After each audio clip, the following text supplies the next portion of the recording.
प्यारे स्टूडेंट्स, आप सभी का स्वागत है मेरे यूट्यूब चैनल में।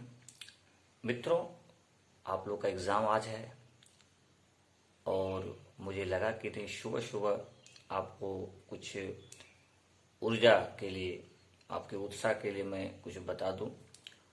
और सबसे पहले है कि स्टूडेंट्स, आप सभी को कोई भी प्रश्न को छोड़ना नहीं है। प्रश्न तीन प्रकार के होंगे।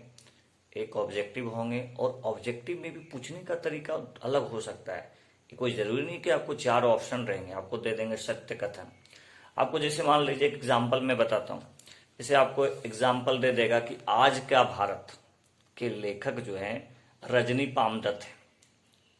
तो रजनी पामदत्त एक्चुअली जो है सो मार्क्सवादी इतिहासकार थे। उन्होंने भारत का इतिहास लिखा आज का भारत। तो ये सही है तो सत्य लिख देंगे।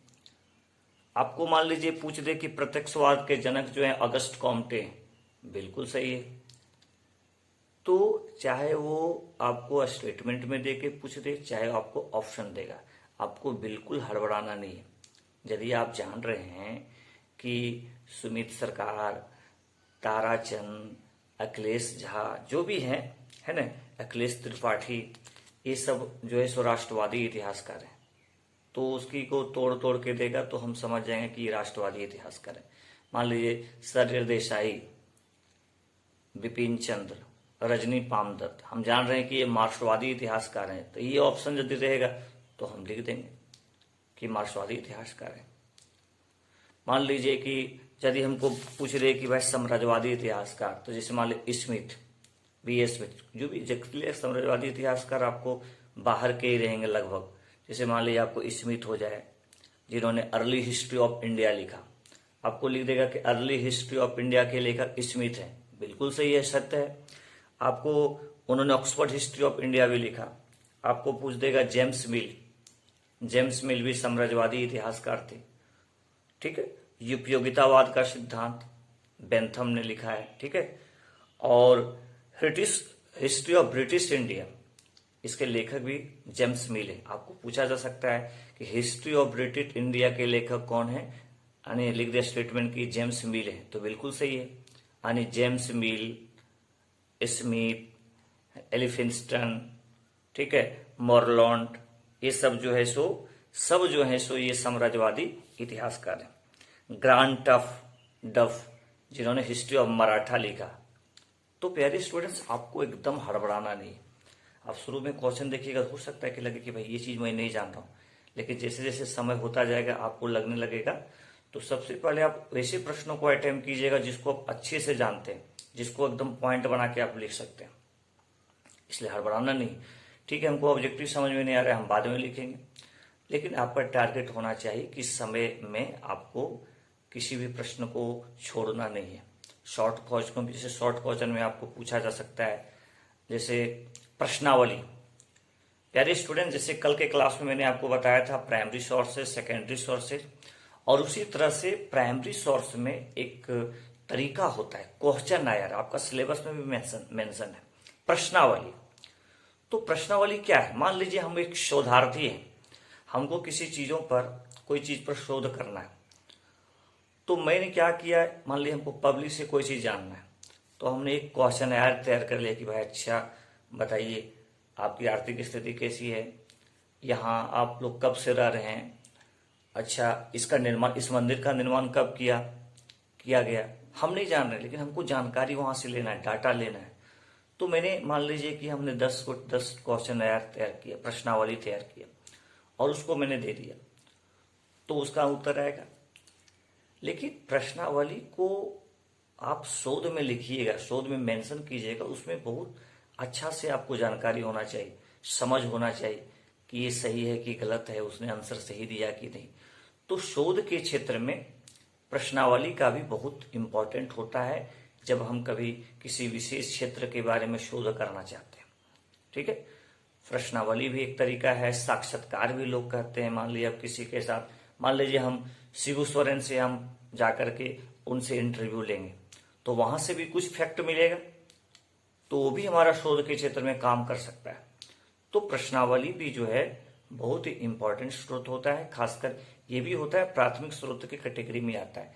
लेकिन यदि आपको प्रश्नावली कर दे क्वेश्चन उस पर आपको शॉर्ट नोट लिखना दे, तो आप बताइएगा कि शोध के क्षेत्र में प्रश्नावली का बहुत इंपॉर्टेंट रोल है, बहुत महत्वपूर्ण भूमिका होता है। क्योंकि इसमें क्या होता है कि एक शोधार्थी जो शोध करता है वो एक प्रश्नों का सूची तैयार करता है और उस सूची को लोगों के सामने रख देता है और फिर वहां से उसको उत्तर मिलता है। उसके बाद फिर ये उसका विश्लेषण करके, बहुत उसको जांच परख करके फिर अपने शोध में वो लिखने का प्रयास करते हैं। तो ये भी बहुत अच्छा तरीका है, ठीक है। तो इसको आप अच्छे से सबसे पहले है कि कर लेना है, कोई भी प्रश्न को छोड़ना नहीं है। प्यारे स्टूडेंट्स, आपके सिलेबस में देखिए लिखा हुआ है हिस्ट्री और बगल में साइंस, दो तरह का चीज है।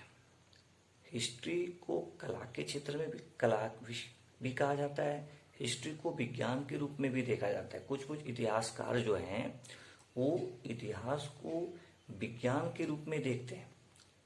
ये तो भाई विज्ञान के रूप में हिस्ट्री विज्ञान कैसे है, साइंस कैसे? हम लोग तो कला में पढ़ते हैं।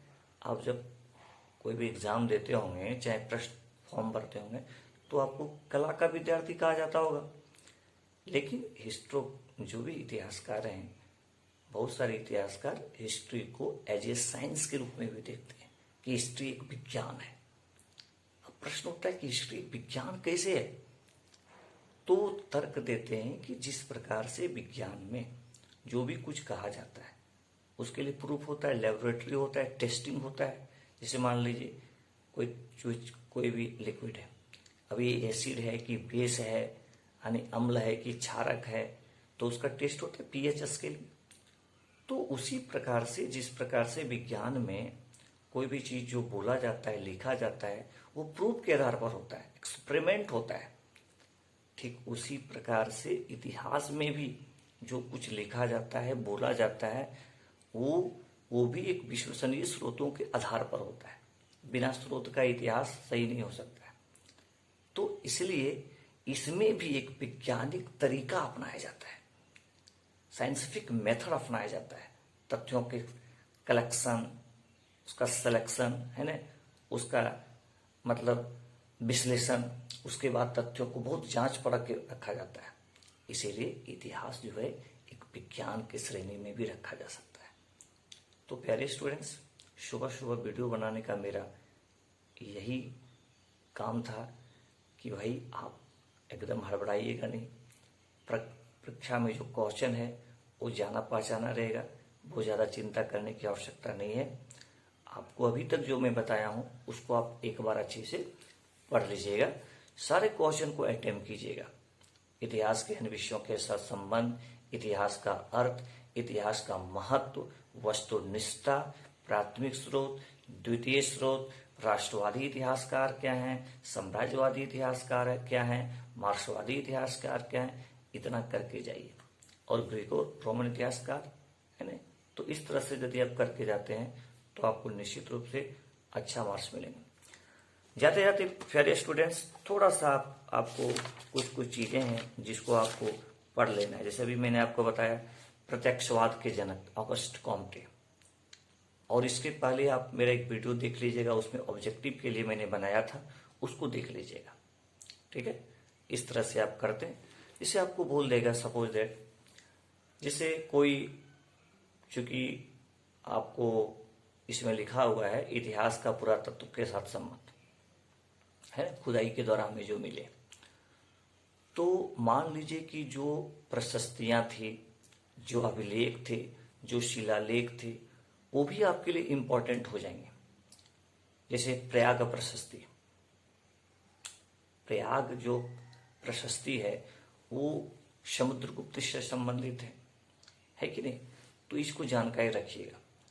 और जो भी इतिहास लेखन हुआ, किताबें जो कुछ है, जैसे आपको पूछ देगा कि रामायण के लेखक कौन है, तो रामायण के लेखक वाल्मीकि है। हो सकता है पूछ दे आपको कि रामचरितमानस की लेखन जो है तुलसीदास की, बिल्कुल सही है। हो सकता है आपको लिख दे कि राजतरंगिणी के लेखक कल्हण है, बिल्कुल सही है। हो सकता है आपको लिख दे मेगास्थनीज ने इंडिका लिखा, बिल्कुल सही है। अर्थशास्त्र के लेखक कौटिल्य, क्योंकि ये सब सोर्सेज है ना, तो सोर्सेज है तो आप उसको छोड़ नहीं सकते हैं। इसलिए जितना भी बुक्स हैं, जितना भी प्रशस्तियां हैं, उसको आपको जानना है। ठीक है, इसमें ज्यादा जैसे हाथी गुफा ले, खारवेल से संबंधित है।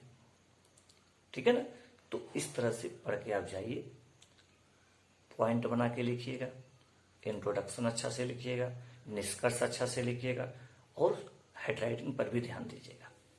चलिए, बहुत बहुत धन्यवाद। बेस्ट ऑफ लक सभी को।